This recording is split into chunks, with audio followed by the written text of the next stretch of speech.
உறவுக்கும் நிம்மதி தேடும் யாவர்க்கும் அன்பை தேடும் மனிதர்க்கும் புதியதோர் தொடக்கம். வாழ்வை இது வளர்க்கும்.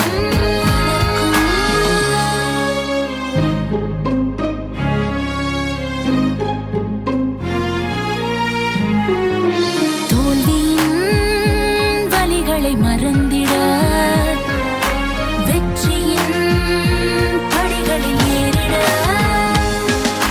காலத்தையும் வென்றிட சரித்திரம் நாளும் படைத்திட.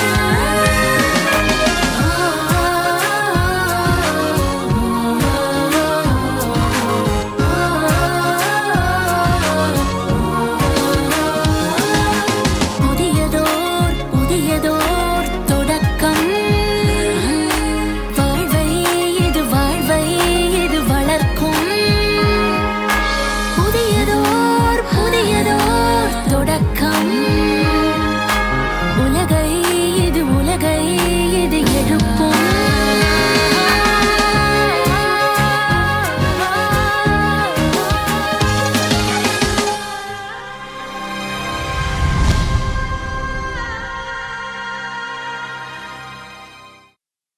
வணக்கம். Welcome to Godlywood studio. இன்றைய புதியதோர் தொடக்கம் நிகழ்ச்சியில் புதிய தலைப்புடன் உங்களை சந்திப்பதில் மிக மகிழ்ச்சி. இன்றைய தலைப்பு மன ஆரோக்கியம், அதாவது எமோஷனல் ஹெல்த். ஆரோக்கியம் என்றால் என்ன என்று யோசித்தோமானால் வியாதியற்ற நிலை என்பதுதான் தோன்றும் நமக்கு. மன ஆரோக்கியம் என்றால் என்ன என்றால் இன்னும் ஒரு படி மேலே போய் புரிந்து கொள்ள வேண்டும். அது அவ்வளவு எளிதான விஷயமாக தெரியவில்லை. வேர்ல்ட் ஹெல்த் ஆர்கனைசேஷன் படி health is a state of well-being physically, mentally and socially. அதாவது ஆரோக்கியம் என்றால் உடலிலும் மனதிலும் சமூகத்திலும் நல்ல நிலையுடன் இருப்பது என்பதாகும். நல்ல நிலை உடலாலும் மனதாலும் என்பது ஓரளவுக்கு புரிகிறது. சமூகத்தில் என்பது புரியாத விஷயமாக இருக்கிறது. மனநிலை சரியில்லை என்றோ மனநல சிகிச்சை மருத்துவம் என்ற வார்த்தைகளை கேட்கும் போது நமக்கு தோன்றுவது எல்லாம் மூளை பாதிக்கப்பட்ட நிலை அல்லது அதற்கான சிகிச்சை என்பதுதான். மன ஆரோக்கியம் என்றால் என்ன, அதனுடைய சரியான அர்த்தம் என்ன என்பதை முழுமையாக விளக்குவதற்காக இன்று நம்முடன் பிரஜாபிதா பிரம்மகுமாரிகள் ஈஸ்வரிய விஸ்வவித்யாலயத்தைச் சேர்ந்த சிஸ்டர் கவிதா இணைந்துள்ளார்கள். சிஸ்டர் கவிதா 1994 அதாவது 22 வருடங்களாக இந்த இறைப்பணியில் ஈடுபட்டுள்ளார்கள். தற்போது அவர்கள் பாண்டிச்சேரியில் உள்ள பிரம்மகுமாரிகளின் கிளை நிலையத்திலிருந்து சேவை புரிந்து வருகிறார்கள். இன்று நம்முடைய வினாக்களுக்கு விடையளிக்க, நமக்கு விளக்கம் தர, மன ஆரோக்கியத்தை பற்றி புரிய வைப்பதற்காக இணைந்துள்ளார்கள்.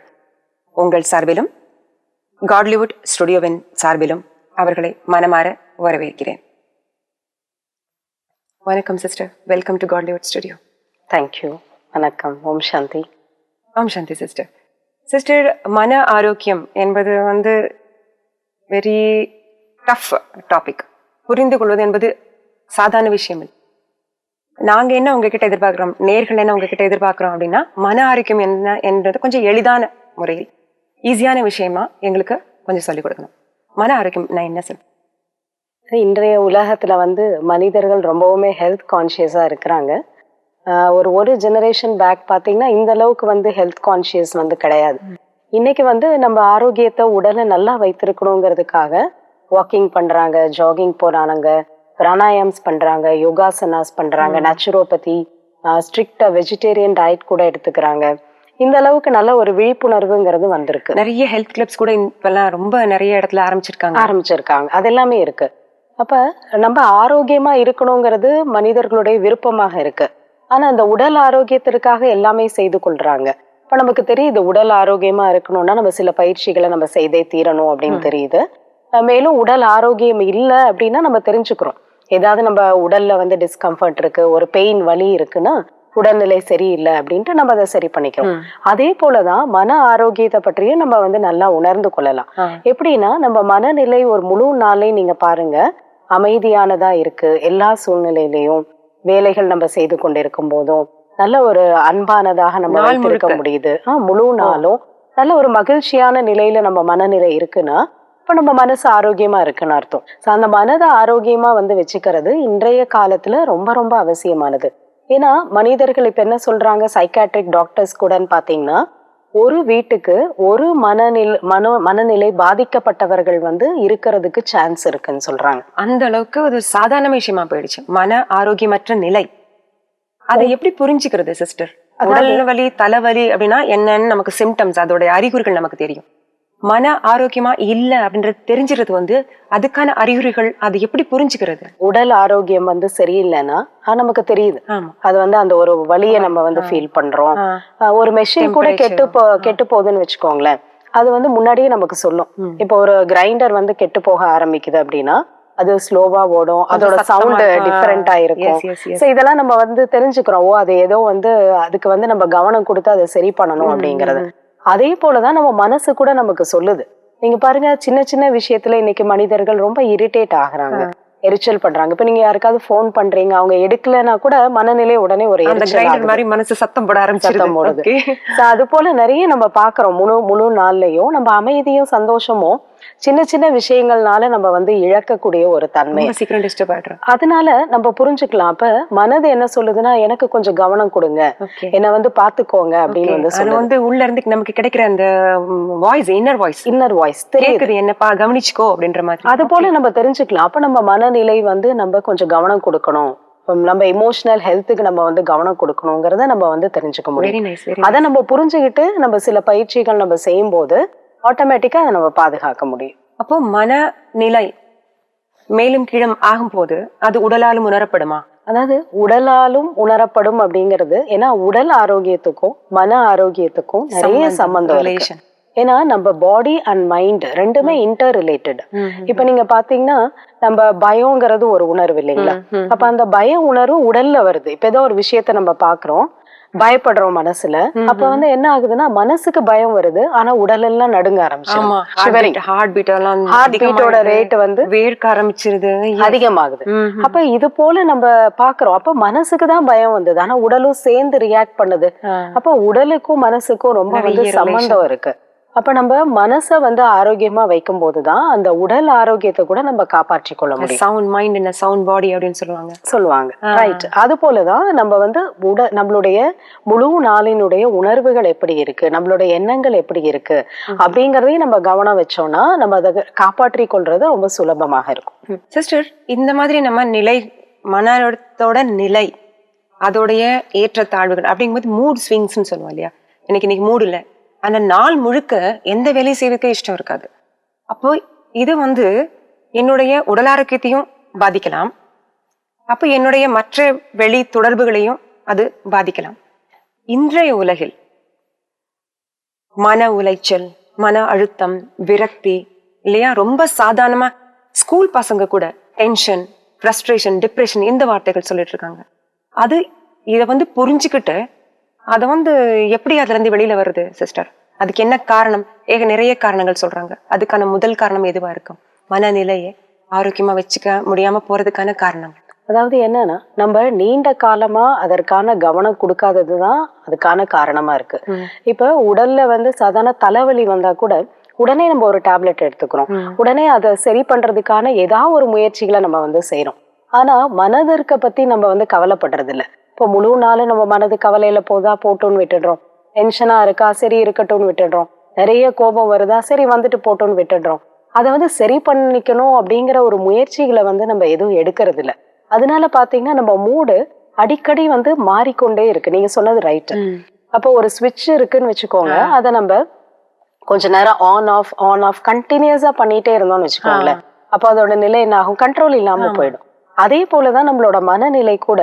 ஒரு நாள்ல இப்போ ஒரு நிமிஷம் சந்தோஷமா பேசுறாங்க, அடுத்த நிமிஷம் ரொம்ப கோவப்படுறாங்க, சொல்லுவாங்க. ஒரு நிமிஷம் ரொம்ப அன்பா இருக்கிறாங்க, அடுத்த நிமிஷம் ரொம்ப கவலைப்படுறாங்க, டிப்ரெஷன் ஆயிடுறாங்க. அப்ப அந்த மூட் ஸ்விங், அந்த ரொம்ப அடிக்கடி நம்ம மனநிலையில மேல கீழே மாற்றம் ஏற்பட்டு கொண்டே இருக்கு. இப்ப அந்த மாதிரி நிலையை நம்ம மாற்றிக்கொள்வதற்கு நம்ம கொஞ்சம் கவனம் கொடுக்கணும். டென்ஷன், கோபம், டிப்ரெஷன், ஸ்ட்ரெஸ் இதெல்லாம் என்ன சொல்றோம், மென்டல் டிசார்டர்ஸ் சொல்றோம். இதெல்லாம் தவிர்க்கிறதுக்கு அவசியமா நான் மனப்பயிற்சி செய்யணும் அப்படிங்கிற ஒரு நல்ல ஒரு பயிற்சிகளை செய்ய ஆரம்பிச்சாங்கன்னா இது எல்லாமே நம்ம தவிர்க்க முடியும். ஸ்டூடெண்ட்ஸ் இந்த நேயர்கள்லயே நிறைய பேர் ஸ்டூடெண்ட்ஸ் இருக்கலாம், ஸ்டூடெண்ட் லைஃப்ல இருக்கலாம், ஸ்கூல்லயோ காலேஜ்லயோ இருக்கலாம். அவங்களுக்கு வந்து பேரண்ட்ஸ் கிட்ட, பெற்றோர்கள் கிட்ட இருந்து ஒரு எதிர்பார்ப்பு இருக்கும், இப்படி படிச்சு இப்படி வரணும் அப்படின்ட்டு. அந்த ஸ்டூடெண்ட்டுக்கு, அந்த பையனோ பொண்ணுக்கோ அவங்களுக்குள்ளே ஒரு எதிர்பார்ப்பு இருக்கும், நான் இந்த மாதிரி பண்ணணும்ட்டு. டியூஷன் போறாங்களா இல்லை காலேஜ்லயோ ஸ்கூல்லையோ டீச்சர்ஸ்க்குன்னு ஒரு எதிர்பார்ப்பு இருக்கும். இப்போ எல்லாத்தையும் மேக்கப் பண்ணி அவங்க வந்து அதை வெளியில கொண்டு வரணும். அந்த மாதிரி இருக்கும்போது இந்த நாள் முழுக்கவும் ஒரே மாதிரி நிலையோட அமைதியாகவும் மகிழ்ச்சியாகவும் இருந்து அதை அச்சீவ் பண்ண முடியுமா அப்படின்றத வந்து எப்படி அந்த மாதிரி பண்ணலாம், இந்த மன அழுத்தத்துல இருந்து விலகி மன ஆரோக்கியத்தை எப்படி வச்சுக்கலாம், ஸ்டடியா வச்சுக்கலாம்னு மாணவர்களுக்கு கொஞ்சம் சொல்ல முடியுமா? கண்டிப்பா. இப்ப ஸ்டூடெண்ட்ஸ் இருக்காங்க அப்படின்னா அவங்க வந்து அவங்க பெஸ்டா அவங்களால எவ்வளவு முடியுமோ அதற்கான முயற்சிகளை முழு வருடமும் செய்யும். ஓகே. இப்ப ப்ரிப்பரேஷன் வந்து முன்னாடி உள்ள வெரி இம்பார்ட்டன்ட். சோ அவங்க அந்த வருடம் ஃபுல்லா நல்லா வந்து படிக்கணும், ஹார்ட் ஒர்க் பண்ணணும், ரெகுலரா வந்து அதை செய்யும். அப்ப செய்யும் போது எவ்வளவு முடியுதோ நம்ம செய்யறோம். அதுக்கப்புறமா எக்ஸாம்ஸ் வருது, எழுதுறோம், என்ன ரிசல்ட் வருதோ ஐ ஹாவ் டு அக்செப்ட், நான் அதை ஏற்றுக்கொள்ளணும் அப்படிங்கிற ஒரு மனநிலையை வந்து அவங்க வளர்த்து கொள்ளணும். அவ்வளவுதான். இப்ப நம்ம நிறைய ஸ்டூடெண்ட்ஸ்க்கு என்னன்னா நல்ல மார்க் வாங்கினா கூட சந்தோஷம் இருக்கிறது இல்ல. நீங்க பாருங்க, சில பேரை நம்ம பாக்குறோம் நம்மளோட மெடிடேஷன் சென்டர்ஸ்க்கு கூட்டிட்டு வராங்க கவுன்சிலிங்காக. அப்ப அவங்க எவ்வளவு ஒரு மார்க் வாங்கியிருக்காங்க, ஒருத்தர் வந்து 96 மார்க்ஸ் ஸ்கோர் பண்ணியிருக்காரு. ஆனா அவருக்கு அதை நினைச்சு சந்தோஷப்படக்கூடிய மனநிலையே இல்லை. ஏன் அப்படின்னா அவங்க அந்த காம்படிஷன் இருக்கு, போட்டி இருக்கு. ஏன்னா என்னை விட இன்னொருத்தர் 98 வாங்கியிருக்காரு, கம்பேரிசன். அப்போ ஒப்பிட்டு பார்க்கும்போது நான் இவ்வளவு நல்லா படிச்சு நல்லா ஹார்ட் ஒர்க் பண்ணி நல்ல மார்க் வாங்கியிருக்கேன், 96 வாங்கியிருக்கேன் அப்படின்னு தன்னை அப்ரிஷியேட் பண்ணிக்க தெரியல. மத்தவங்க அப்ரிஷியேட் பண்ணாலும் அதை ஏற்றுக்கொள்ள முடியல. ஏன் அப்படின்னா அவர் வந்து என்னை விட 2 மார்க் அதிகமா வாங்கியிருக்காரு. அப்போ முயற்சியோட பலன் கிடைத்தும் கூட மனசுல மகிழ்ச்சி இல்ல. இது வந்து மன ஆரோக்கியமற்ற தன்மையை காமிக்குது. Very good. ஏன்னா இந்த உலகமே போட்டியான உலகம். இதுல எல்லாருமே ஃபர்ஸ்ட் இருக்க முடியாது. கண்டிப்பா வந்து ஒவ்வொரு மனிதர்களினுடைய அபிலிட்டி, ஒவ்வொருத்தருடைய ஒரு கெப்பாசிட்டி அது வந்து டிஃப்ரெண்டா தான் இருக்கும், வித்தியாசப்படும். அப்ப நாம வந்து நமக்குள்ள இருக்கக்கூடிய நல்ல தன்மைகள் என்ன, நம்ம கிட்ட எந்த அளவுக்கு நல்ல திறமை இருக்கு, அதை நம்ம முழுமையா நம்ம யூஸ் பண்றோமா, அதை நம்ம வந்து பார்க்கணும். அதை பார்த்துட்டு அதை நம்ம முழுமையா யூஸ் பண்றோம், நல்லா ஹார்ட் ஒர்க் பண்றோம்னா அந்த ஒரு திருப்தி சந்தோஷத்தை நம்ம கொண்டு வர்றதுதான் நம்ம மன ஆரோக்கியத்தை காப்பாத்திக்கிறது. அந்த ஒரு, அதாவது ஒவ்வொருத்தருடையும் உள்ள ஒரு இண்டிவிஜுவாலிட்டி, அவங்களோட கெப்பாசிட்டி, அதுக்கு தகுந்த மாதிரி அவங்களோட பொட்டன்ஷியல், அதுக்குள்ள ரிசல்ட் கிடைக்கும். அதே போல நம்ம வந்து இப்ப இருக்கோம் அப்படின்னா நான் நல்லா படிக்கணும் அப்படின்னு நினைக்கிறது ஒரு நல்ல ஒரு ஹெல்தியான ஒரு தாட், நல்ல எண்ணம். அதே போல மற்றவர்களும் நல்லா படிக்கணும் அப்படிங்கிறது மாணவர்களுக்கு இருக்கணும். நான் மட்டுமே நல்லா படிக்கணும், நான் மட்டுமே ஃபர்ஸ்டா வரணும் அப்படிங்கிறது இருக்கக்கூடாது. எல்லாரும் நல்லா படிக்கணும், எல்லாருமே நல்லா இருக்கட்டும், நல்ல மார்க் வாங்கட்டும். அப்ப அந்த மாதிரி எல்லா விஷயத்திலுமே அந்த நல்ல எண்ணங்களை கொண்டு வரும். அதுதான் வந்து என்ன சொல்றோம் அப்படின்னா மன ஆரோக்கியம். எப்பயுமே எல்லா சூழ்நிலையிலையும் நம்ம வந்து நம்மளோட மனநிலைய வந்து நல்ல எண்ணங்கள்னால நம்ம வந்து டைரக்ட் பண்ணி கொண்டு போயிட்டே இருக்கணும். அதன் மூலமா நம்ம மகிழ்ச்சிய, அமைதியை வந்து நம்ம காப்பாற்றிக்கணும். சிஸ்டர், ஸ்டூடெண்ட்ஸ் பத்தி நம்ம பார்த்துட்டோம். இதே இது வந்து மற்ற எல்லா சூழ்நிலையிலையும் இந்த மனநிலையை ஆரோக்கியமா வச்சுக்கிறது எப்படி அப்படின்னு மற்ற எக்ஸாம்பிள்ஸ் கொடுத்து சொல்ல முடியுமா? அதாவது நம்ம மன ஆரோக்கியத்தை காப்பாத்திக்கிறதுக்கு என்ன பண்ணணும்னா, இப்போ ஒரு பெரிய நமக்கு ஒரு செலவு வருதுன்னு வச்சுக்கோங்களேன். அந்த பெரிய செலவை நம்ம மீட் பண்றதுக்கு என்ன பண்றோம், நமக்கு தெரியும் வாழ்க்கையில நமக்கு பெரிய செலவுகள் வரும்னு. அதை மீட் பண்றதுக்கு சின்ன சின்ன ஒரு விஷயத்துல நம்ம சேமிக்க ஆரம்பிக்கிறோம். சிறு துளி பெருவெள்ளம்னு சொல்லுவாங்க. அது போல நம்மளோட சேவிங்ஸ் கொஞ்சம் கொஞ்சமா இருக்கும்போது ஒரு பெரிய நமக்கு செலவுக்கான ஒரு காரணங்கள் வரும்போது அதை நம்ம செலவு பண்ண முடியும். அதே போலதான் நம்ம மனதிற்காக கூட டெய்லி நம்ம பாக்குறோம், சின்ன சின்ன விஷயத்திற்காக நம்ம வந்து கோபப்படாம, டென்ஷன் ஆகாம, எரிச்சல் படாம, ஒரு குழப்பமான ஒரு சூழ்நிலையில அந்த ரொம்ப குழப்பத்தை கொண்டு வந்து நம்ம மனநிலையை பாதிக்காம நம்ம நல்ல ஒரு அமைதியாகவும் மகிழ்ச்சியாகவும் நம்ம வைத்துக் கொள்றதுக்கு முழு நாளும் நம்ம கவனம் வைக்கணும். அப்படி வைக்கும்போது அந்த எனர்ஜி மனதோடது வந்து சேமிப்பாகுது. இன்னைக்கு முழுவதும் நான் என்ன செய்தாலும், காரியங்கள் செய்யறேன், ஆபீஸ்ல பண்றேன், வீட்டுல பண்றேன், யாரு கூட இருக்கிறனோ அவங்க கூட நல்ல ஒரு மகிழ்ச்சியான ஒரு நிலையில நான் இருக்கேன், அன்பா நான் வந்து பேசுறேன், கோபப்படுறது இல்ல, டென்ஷன் ஆகுறது இல்ல, அமைதியா காரியங்களை செய்யறேன். இதுக்கான கவனம் வந்து நம்ம முழு நாளும் வைக்கணும். நான் இப்படிதான் இருக்கணும், முழு நாளும் எல்லா காரியமும் செய்யணும், எல்லாரும் கூட இருக்கணும், பேசணும், நடக்கணும். ஆனா என்னோட மனநிலையை அமைதியா மகிழ்ச்சியா வைக்கணும், டிஸ்டர்ப் பண்ணிக்க கூடாது அப்படின்னு இருக்கும்போது, ஸ்டேபிளா வைக்கணும் அப்படின்னு இருக்கும்போது நம்ம முழு நாள்லயும் நம்ம என்ன ஆகுது, மனதோட சக்தி விரயமாகாம இருக்கு. அப்ப இதே போல நம்ம பல ஒரு மாதங்கள் நீங்க பிராக்டிஸ் பண்ணிட்டு வந்தீங்கன்னா ஒரு வாரத்திலே உங்களுக்கு தெரியும் நம்ம மனநிலை நல்லா இருக்கு, நம்ம வந்து we feel very healthy, நம்மளுடைய மனசு வந்து ஆரோக்கியமா ஆகிறத நம்ம உணர்வோம். என்னென்ன மாதிரி பயிற்சிகள் நம்ம செஞ்சா நம்மளோட மனசை வந்து ஆரோக்கியமான நிலைமைக்கு கொண்டு போக முடியும்? ஒவ்வொரு மனிதனினுடைய உண்மையான குணங்கள் என்னன்னு பாத்தீங்கன்னா அன்பு, அமைதி, பொறுமை, பணிவு, மரியாதை, இதெல்லாம் நம்முடைய இயற்கையான குணங்கள். இந்த குணங்கள்ல நம்மள வந்து நிலைக்க வைக்கிறதுக்கு நம்ம முயற்சி பண்ணணும். இப்போ ஒரு காரியத்தை வந்து நம்ம அன்பா செய்யறதும் இருக்கு, கடமைக்கு செய்யறதும் இருக்கு, இல்ல பிடிக்காம வெறுப்போட செய்யறதும் இருக்கு. ஆனா ஒவ்வொரு மனிதனும் விரும்புறது என்ன, ஒவ்வொரு காரியத்தையும் நம்ம அன்போடையும் மகிழ்ச்சியோடையும் செய்யும் போதுதான் அதுக்கான திருப்தி நமக்கும் இருக்கும், மற்றவங்களுக்கும் அதை நம்ம வந்து ஏற்படுத்த முடியும். இப்போ ஒவ்வொரு செயலை செய்யும் போதும் நம்மளுடைய இயற்கையான குணங்கள் என்னவோ அதை நம்ம வந்து வெளிப்படுத்துறதுக்கு முயற்சி வந்து செய்யணும். நம்ம ஒரு முழு நாள்ல எவ்வளவு வேலை செஞ்சோம் அப்படிங்கிறது முக்கியம் இல்லை, எப்படி வேலை செஞ்சோம் அப்படிங்கிறது முக்கியம். சொல்லுவாங்க இல்லையா, உலகத்துல என்ன சொல்லுவாங்க, it doesn't matter how long we live but how. எப்படி நம்ம எவ்வளவு நாட்கள் வாழ்ந்தோங்கிறது பெரிய விஷயம் இல்லை, ஆனா எப்படி வாழ்ந்தோங்கிறது பெரிய விஷயம். அதே போலதான் ஒவ்வொரு நாளும் நம்ம எவ்வளவுலாம் வேலை பண்ணோம் அப்படிங்கிறது முக்கியம் இல்ல, எந்த மாதிரி செய்யறோம், எந்த மாதிரி மனநிலையில இருந்து செய்யறோம் அப்படிங்கிறது முக்கியமானது. இன்னொன்னு என்னன்னா, நம்ம மனதை வந்து எப்பயுமே ஸ்டேபிளா நம்ம வைத்துக் கொள்ளணும்னா நம்மை விட ஒரு மேலான சக்தியோட நம்ம இணைத்து கொள்வது அவசியமானது. அதற்கு தான் நம்ம என்ன சொல்றோம்னா மெடிடேஷன், தியானம் அப்படின்னு சொல்றோம். அந்த தியானம்ல என்ன செய்யறோம் அப்படின்னா, நம்மை விட மேலான சக்தி யாருன்னு பாத்தீங்கன்னா இறைவன். அந்த இறைவனோட நம்மளோட மனதை வந்து இணைப்பது தியானம். இப்ப இறைவனோட இணைப்பது என்ன அப்படின்னா, நம்மளுடைய எல்லா எண்ணங்களையும் கொஞ்ச நேரத்துக்கு மற்ற சிந்தனைகள்ல இருந்து நம்ம விலக்கிட்டு நம்மளுடைய எண்ணங்களை இறைவன் கிட்ட ஒருமுகப்படுத்தணும். இப்ப இறைவன் எதுல மேலான சக்தி உடையவராக இருக்காருன்னா, அன்பின் கடலாக இருக்கின்றார், அமைதியின் கடலாக இருக்கின்றார், சக்திகளின் கடலாக இருக்கின்றார். இப்ப அவர்கிட்ட நம்மளுடைய எண்ணங்களை நம்ம ஒருமுகப்படுத்தும் போது அவரிடம் இருக்கக்கூடிய அந்த அன்பு, அந்த அமைதி, அந்த ஒரு சக்தி, பலம், இது எல்லாமே நமக்கு மனதிற்கு கிடைக்க ஆரம்பிக்கும். இப்ப தினமும் அந்த பயிற்சிகளை நம்ம ஒரு 5 நிமிடங்கள் நம்ம செய்தோம் காலை மாலை நேரத்துல அப்படின்னா, அமைதியாக அமர்ந்து நம்ம மனமானது ரொம்ப சக்தி நிறைந்ததாக மாறும். முழு நாளும் நம்ம எதற்குமே டிஸ்டர்ப் ஆகாம நல்ல ஒரு மனநிலையோட இருக்கிறதுக்கான வாய்ப்புகள் அதிகமா ஏற்படும். ஸோ மெடிடேஷன்ங்கிறது ஒரு நல்ல ஒரு டெக்னிக், நம்மளோட மன ஆரோக்கியத்தை வந்து நம்ம காப்பாத்திக்கிறது. இது எல்லாருமே செய்ய முடியுமா?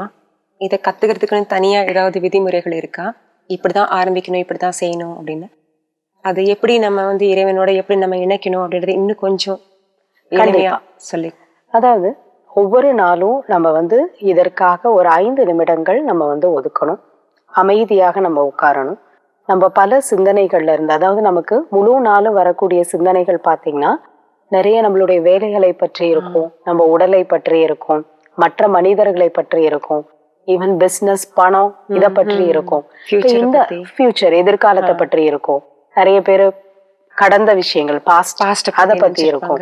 இப்ப இந்த எண்ணங்களை எல்லாம் என்ன பண்ணணும்னா கொஞ்சம் நம்ம வைண்ட் அப் பண்ணிடணும். அதுல இருந்தெல்லாம் மனதை நம்ம விலக்கிட்டு நம்ம இறைவன் கிட்ட நம்ம மனதை முழுமையாக ஈடுபடுத்தணும். இறைவனை நினைக்கும் போது அவரை வந்து ஒரு லைட், ஒளியாக நம்ம நினைப்போம்.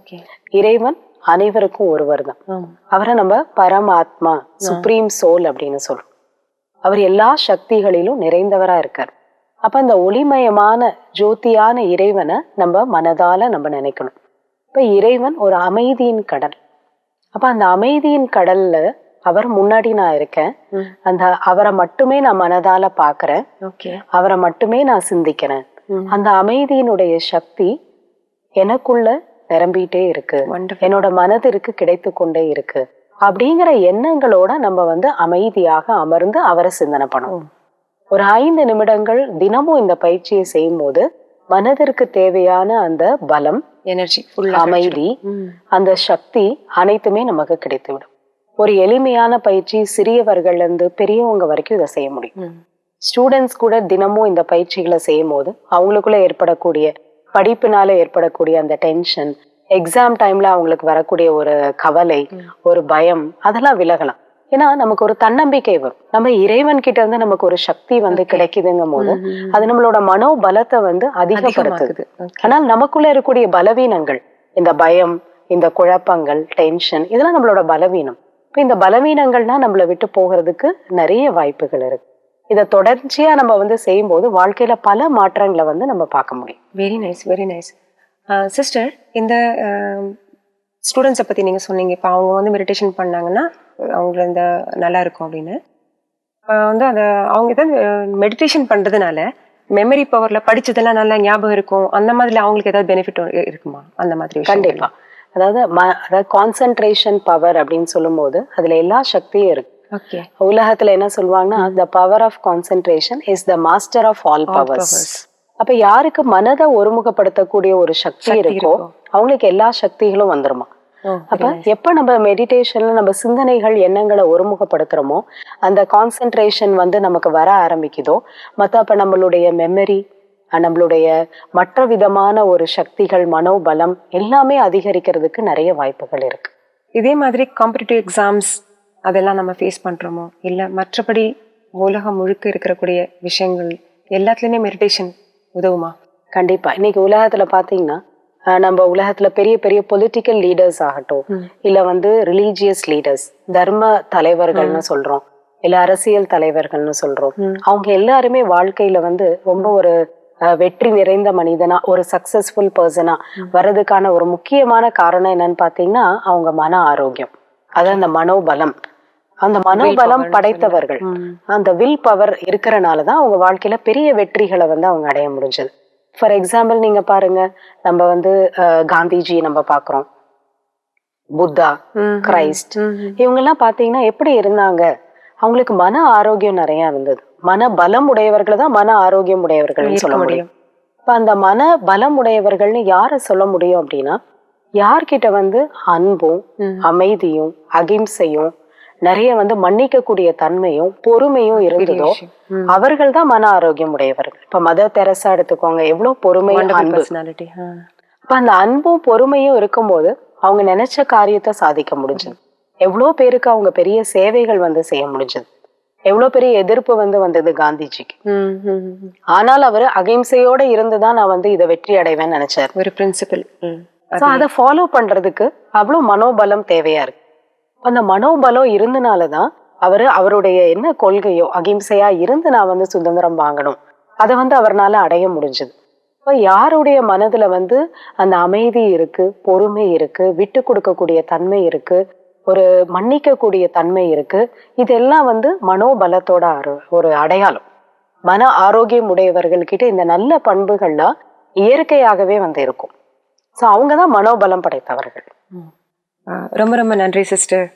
ரொம்ப அழகா எளிமையான எக்ஸாம்பிள்ஸோட ரொம்ப அற்புதமாக விளக்கம் கொடுத்தீங்க. மன ஆரோக்கியம்னா என்ன என்பதும், மன ஆரோக்கியத்தினால்தான் மன பலம் கிடைக்கணும், அதை வச்சுதான் ரொம்ப உன்னதமான நிலையை அடையலாம், அப்படிதான் சாதாரணமானவர்களோட உயர்ந்தவர்களாக ஆகியிருக்கிறீங்கன்னு ரொம்ப அருமையா புரிய வச்சிங்க. ரொம்ப நன்றி சிஸ்டர். மீண்டும் உங்களை வேற ஒரு நிகழ்ச்சியில சந்திப்போன ஒரு என் நம்பிக்கையோட வந்ததுக்காக ரொம்ப ரொம்ப நன்றி. வணக்கம். ஓம் சாந்தி. ஓம் சாந்தி. என்ன நேயர்களே, இந்த நிகழ்ச்சி எப்படி இருந்தது? ஆரோக்கியம், உடல் ஆரோக்கியம், மன ஆரோக்கியம், இந்த வார்த்தைகளுக்கான சரியான அர்த்தம் முழுமையாக புரிந்திருக்கும் என்று நினைக்கின்றேன். சிறியவரிலிருந்து பெரியவர் வரை, சாதாரண மனிதனிலிருந்து மகான் ஆத்மாவாக ஆகக்கூடிய அளவுக்கு ஒரு முக்கியமான விஷயமானது மன ஆரோக்கியம் என்பது. மன ஆரோக்கியமாக இருந்தால் மன பலம் அதிகமாகும். மன பலம் அதிகமாக ஆனால் வெற்றியாளராக ஆக முடியும் என்பது புரிந்திருக்கும். மீண்டும் அடுத்த முறை ஒரு புதிய தலைப்புடன் உங்களை சந்திக்கும் வரை நன்றி கூறி விடைபெறுகிறேன். வணக்கம். ஓம் சாந்தி. புதியதோர் தொடக்கம், வாழ்வை இது வாழ்வை